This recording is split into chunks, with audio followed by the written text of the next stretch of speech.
ஆத்ம நமஸ்காரம்.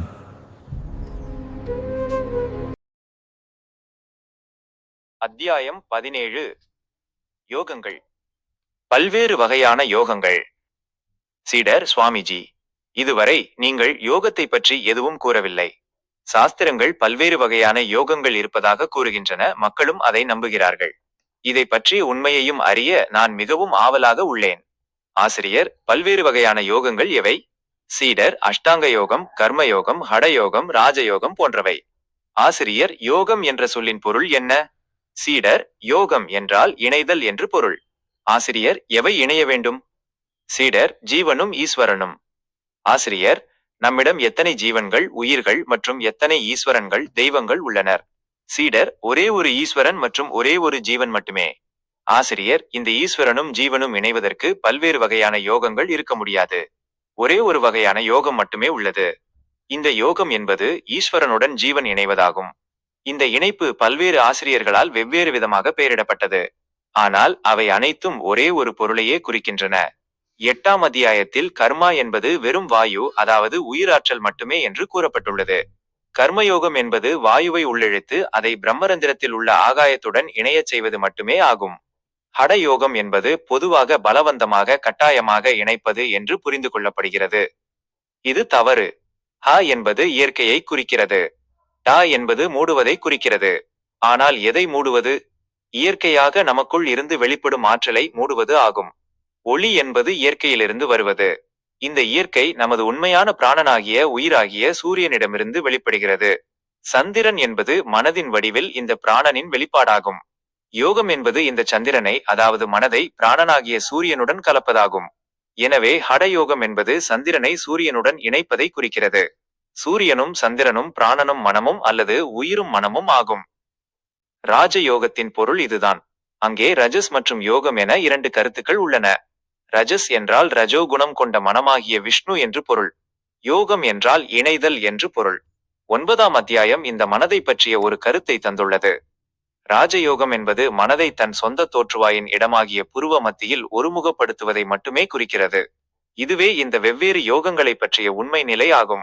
காமம், குரோதம், லோபம், மோகம், மதம், மார்ச்சரியம், டம்பம், அசூயை ஆகிய மனதின் 8 நிலைகளும் ஒன்றாக இணைந்து இந்த வேறுபாடுகள் ஒன்றோடொன்று மறையும் போது அதுவே யோகமாகும்.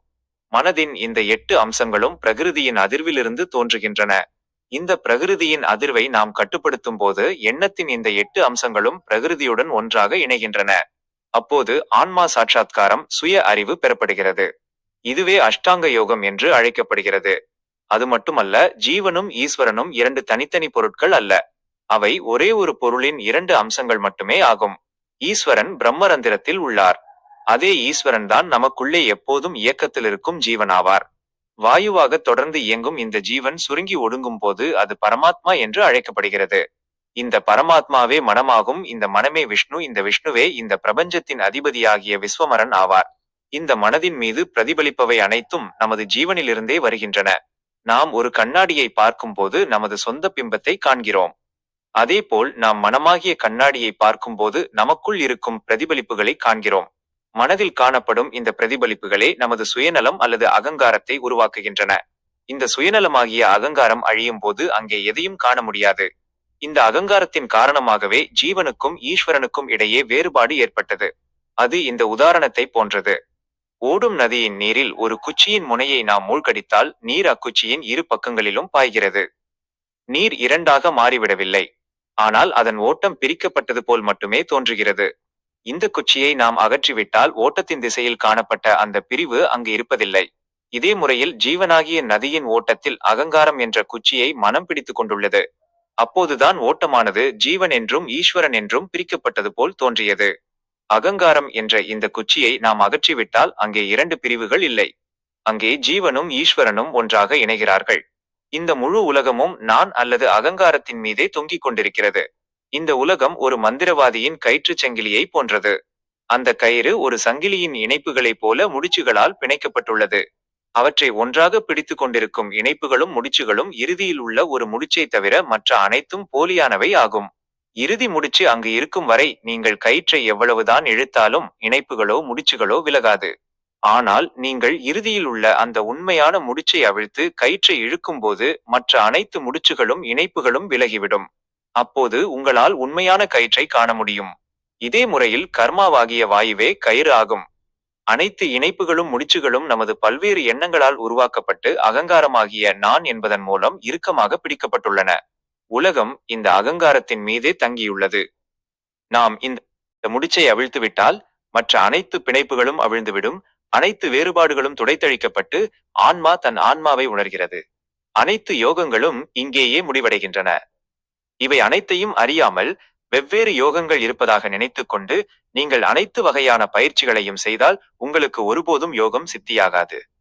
ஆச்சாரியர்கள், கற்றறிந்த ஆசிரியர்கள் இந்த யோகத்தை வெவ்வேறு பெயர்களால் அழைக்கிறார்கள். இது ஒரே ஒரு பொருளை வெவ்வேறு பெயர்களால் அழைப்பதை போன்றதுதான்.